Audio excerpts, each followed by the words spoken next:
Hey everybody, welcome to the Social Value Show. I am your host, Alan, and today we are getting into a new series. And that series is about the ownership and the decision making of a company, specifically a social value enterprise. And really at the core of this is a 5-video series where we're discussing the dynamics of employee ownership, consumer ownership, investor ownership, and really the core operating logic that is really utilized in decision making as it relates to all those constituents.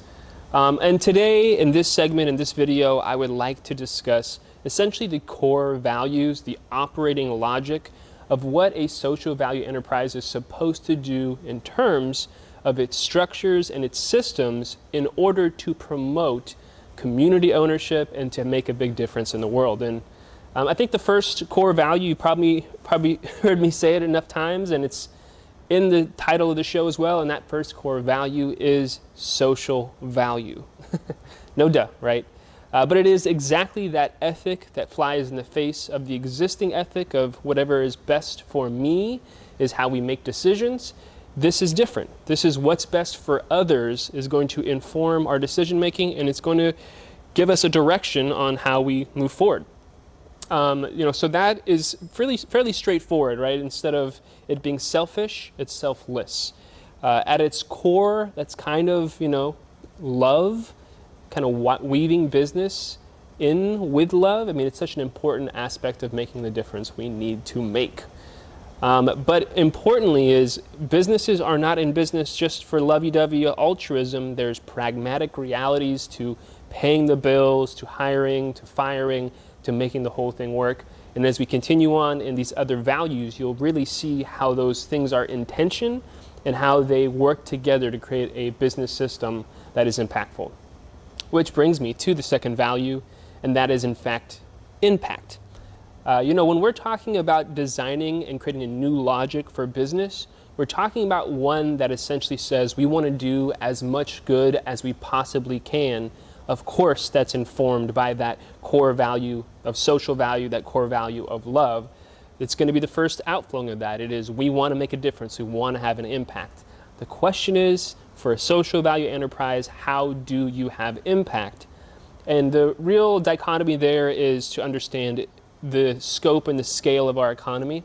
If we were just a small business that maintained 10 employees and we maintained that for 5, 6, 7, 10 years, the amount of economic impact we'd have would be very small. It'd just be about the 10 employees and the customers we served in a really small part of the marketplace.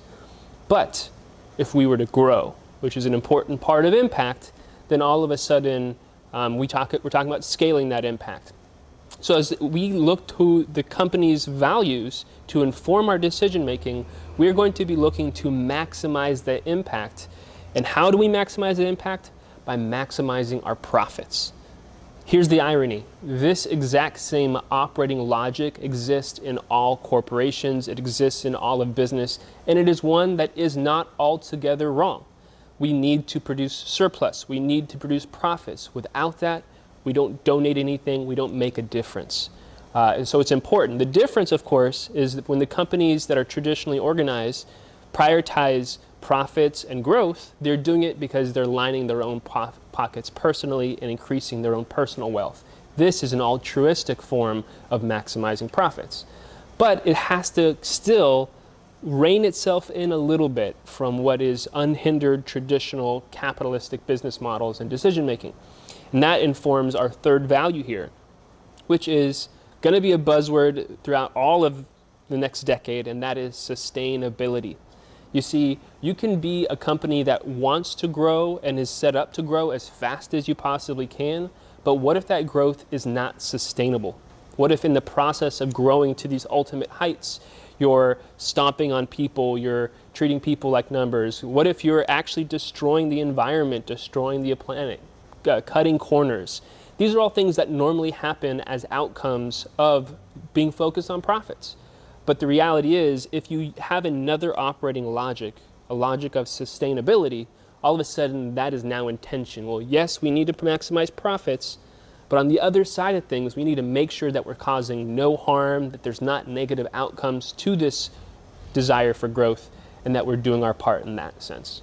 So, impact or growth or profits is balanced with an emphasis and a focus on sustainability. These are core values that work together to create a new logic for business that is aligned with social value.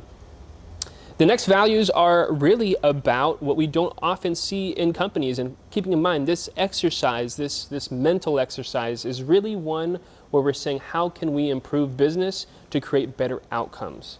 And of course, when you're talking about how do you create better outcomes in the case of consumers and in the case of employees, you're talking about giving them a voice, giving them a vote, creating a democratic system where they're not considered to have no input whatsoever. And so democracy is such an important value here. It's essentially one where you look at the rights of all employees, you look at the rights of all consumers, and you say this business and our operating logic is designed to protect their rights in very much so a democratic fashion. But even that is in tension with impact. If anyone remembers history lessons, you'll recall that the main difference and the drawbacks between living in a kingship or an aristocracy or a group or a country or a government that is run by like an individual or a small group of people is that a lot can get done in a very short amount of time. You're not being slowed down through bureaucracy. You're not being slowed down through too much debate.